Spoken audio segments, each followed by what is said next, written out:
When he first got injured, he was taken to Germany and was not expected to live. I was given the option to withdraw care. His dad and I were given that decision. And one of his friends in Iraq was pulled off of a patrol and was going to come to Germany to escort his body home to the States.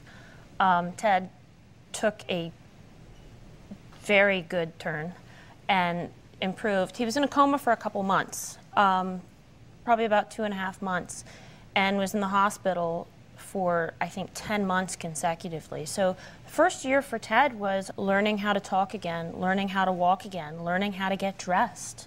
As Ted has described it, it was a lot like being born all over again, except it was an accelerated childhood, that all the things he had learned in the first years of his life he had to relearn again.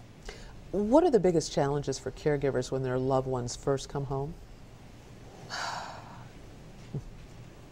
Not having the support of others accessible all the time. There was a great comfort being in a hospital.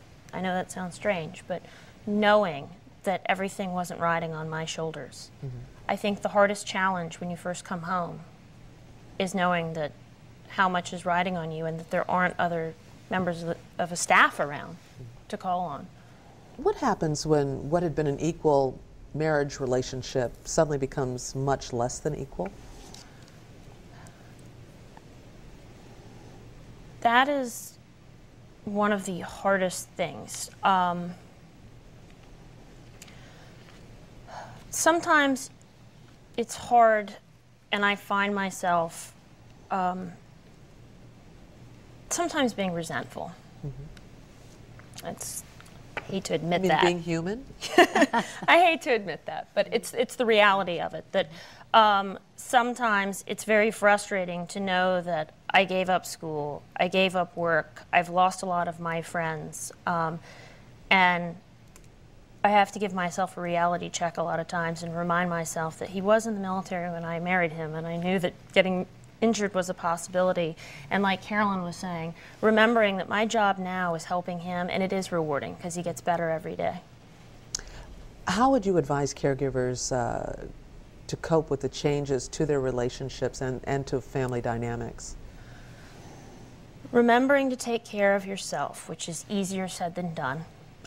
People would tell me that all the time, and I would get angry because I wasn't neglecting myself by choice. I was neglecting myself because I had no other option.